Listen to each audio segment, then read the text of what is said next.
Erga BBC dafan qaba. BBC daani babbaca jedhanii jira. Babbaca yookiin ammoo Ingiliffaan BBC afaan Oromootiin babbaca. Akkuma maqaa isaanii warra babbaacu san jechuudha. Warra I think miidiyaalee afaan Oromoo hundaayoo Oromoon abaarsa Oromoo fudhachuuf deeman na fakkaata miidiyaan suni. Miidiyaanii babbaacaan sun jechuudha yookiin ammoo BBC afaan Oromoo warra jedhamu suni waa malee hin jenne tanii VOA Ameerikaa ta'an ta'uudhaaf deemti na fakkaata.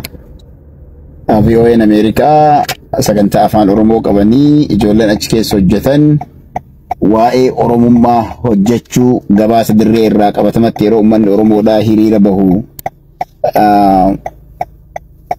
waan hojjechuu qaban hojjechuu dadhabanii hanga namitti Tizitaa Balaachoo jedhamtu takkatu ture. Namittiin Tizitaa Balaachoo jedhamtu suni miidiyaa sana kontirool gootee Oromoodhaaf miidiyaan VOA afaan Oromoodhaa sagalee Oromoo akkan dhageessisne dhiibbaa guddaa sagantaalee wantoota garaagaraa irratti hojjetaa turanii booda mootu BBC'n VOA'n it's our money, it's taxpayers' money. Kanaaf VOA should be either fair or should be dismantled. In particular, Ethiopian program sanga jedhamu hiriirallee irratti baanee ture. I remember Dr. Heenok Gabbisa, Seenaa Jimjimoo, Kiyyaa, May, and many others Oromoo namoonni hedduun isaanii iddoo sanatti dhaadannoo guyyaa isa warra dhageessaa turanii fi irra dubbataa turan keessaa namoota sanniin maqaa dha'ee. I know that miidiyaan tokko kan gabaasuu qabu waan ta'uu qabu gabaasa. Miidiyaan yeroo itti kennee ilaalaa ture namni irraa hin dubbannee waan kana miidiyaan BBC dha hanga dhiyoo kana faarsitee bultoota akka nama waan guddaa hojjeteetitti dhiheessanii ani beeku BBC'n afaan Oromoo itti muraatiitti ergaa BBC'n afaan Oromoo namatu hoogganamoo namatu keessa jiramoo maaltu keessa jiraadha. BBC'n afaan Oromoo guyyaa banamu BBC'n afaan Oromoo keessaa nama qabnaa higaafii jedhudha. Oromoon BBC keessaa nama qaba moo faarsitee bultootatu maqaa Oromootiin miidiyaa sana keessatti qaxaramee jiraadha. Who is the director of it? Damee afaan Oromoodhaa namni hoogganu eenyu? Anaaf gaafii guddaadha. Ergaafii kana itti hima. BBC afaan Oromoo guyyaa faarsitee bultoota nama godhee nurratti faarsu faayidaan BBCdhaa maalidha? Fi BBCdhaa fi OBN garaagarummaan isaan qaban maali? Yookiin ammootu miidiyaaleen yuutuubaroonni namoota kana faarsanii garaagarummaan isaan qaban maali? Akkaataan isaan miidiyaa isaanii waan dhiyeessuu qabanii fi waan dhiyeessuu hin qabne ittiin gulaalanoo maali? Kan jedhu kuni hedduu nama dhiba. Miidiyaan BBC xiqqoo isii osoo madaala guuttanii isiniif wayyu, osoo hawaasa Oromoo caqastanii isiniif wayyu, rakkoo deeggarsa mootummaa dhiistanii yookiin ammootu gama tokkotti jallatuu dhiistanii osoo firii taatanii isiniif wayyu. Miidiyaan suni miidiyaa tax, it is the taxpayers' money for British, by the way. BBC'n miidiyaa mootummaan British gargaaru keessaa isa tokkodha. It's funded by that government. Garuu yoo kallattiidhaan hawaasa sana yoo ajandaa akkatti qoratan wallaaltan waan gabaasan yoo wallaaltan I think journalistoonni achirra jirtan resign godha. Warra nadhii gammadaa na barsiise jedhutu kijibaan asit dadhan. Hin kijibdu rabbi isinitti hin fidin. Hawaasa waliin hin dhooftu rabbi isinitti hin fidin. Hawaasa kan biraatii miti bara Oromoon seenaa ganduma isaanii ganda takka fuudhanii ganda san keessatti illee ganda biraa warra uumuu jechuudha.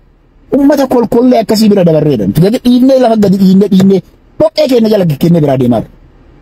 Hakni umat Oromo imimmat abo fi ayo wareegamni ilmaan Oromoo dargaggeessi Oromoo biyyattii san keessa jiraachuu dhabee kabajaa dhabee bakka dhabee galaana Red Sea fi Indian Ocean irratti Gulf of Eden fi Mediterranean Sea keessatti qurxummii nyaat isa santu nu afoo deeman malee garaacha hoteela sinirra si'achi oofaniitiin hoteela kaanitti isin qallaban sanaa miti kanu afoo jiru siisan isan beeka kanaaf abbaa feetee ta'i yeroo isin hawaasa kennaaf hojii mootummaa sun hojjetu fayyaa ta'aa jennaan yeroo ummanni gaafii isin gaafatee gaafii ummata sanaa malu isin deebii kennitan ulfaadhaa galatoomaa isin hin jennu waan hojjettani krediitii keessan hin dhabsiisu waa hedduu isaa waan dhageenyu jira garuu asirratti hin dubbannu warri hawaasni keessan isinit dhufe aangoo yeroodhaaf isin harka jirtu tanatti isinit dhufanii isin gaafatanii rakkoo isaanii deebistan rabbi fayyaa isin haa kennu ulfaadhaa ilmi maatii isaatiif gosa isaatiif saba isaatiif hawaasa isaatiif biyya isaatiif faayidaan inni qabu kanuma waan ta'eef jechuudha kanaaf galatoomaa jenna garuu kijiba nurraa dhiisa nyaataan uf dandeenye jedhaa hojjetaa mootummaa waan nyaatee buluu dhabee siin jedha gaaluman bee nyaataan uf dandeenye bara mallas maal godhe Itoophiyaan sani nyaachuu dhiistee ekspoortii gochuu eegallatteet ji'a 4 booda this is in January yeroo mallas jiru May guutufu hawaasni biyyattii sanaa over 14 million beelaan rakkata 14 million amma Itoophiyaa keessa wantaa jiru qamadiin uf dandeenye jedhan gatiin qamadii qarshii meeqa nyaataan uf dandeenye jettan gatiin xaafii qarshii meeqa maal mee gatiin xaafii zamana amma jireenya isa qaalaa beektu Itoophiyaa keessa in particular dhiisa Itoophiyaallee Oromiyaa keessa iddoon jireenyi itti qaaliidha hojjetaa mootummaatiif Harargee jireenyi itti qaaliidha because xaafiin oomishamu qamadiin hin oomishamu bal'inaan qamadiin lafa muraasatti qotama xaafiin baddalloo qofa qotama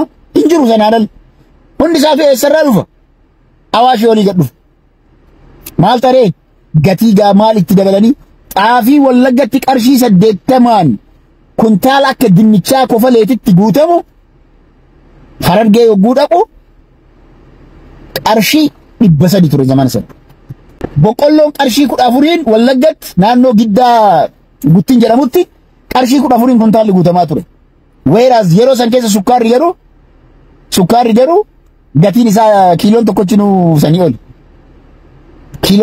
sanii ol so maaltu ture Harargee keessatti jireenya harkadhaa keessatti hojjetaa mootummaadhaaf qarshii 300 xaafii ajaa'ibaa kana binneet namni tokko goggatti waan nyaatu illee beekna waan ta'eef clearly jiruun yeroo sanaayyuu ni ulfaataa jedhama Harargeetti hojjetaa mootummaatti jechuudha. Har'a xaafiin Finfinneettiin 16,000 yeroo sanatti yeroo Hararri 300 hin gurguramu yoo guddate naannoo Shawaa kana keessatti Adaamaatti qarshii 150 san hin caalu boqqolloon misingaan rakasaan gurgurama dinnichaan rakasaan gurgurama hadha garuu eessa jira dhamee kun eega misoomtanii eega oomisha gahaa oomishtanii maaliifi gatiin midhaanii gadi bu'uu dadhabe Abiy Ahmed enga dawo kijibu maal isin jedhe kijibaan kijibechuu waan barbaachisuuf kijiba hidhaadha hin sobellee jedhaasi yoo barbaaddan hin sobellee jedhaasi Abiy garuu dubbiin kijiba ማል ጀደ ኢትዮጵያ ሚራክል የሆነ እድገት እያሳየኝ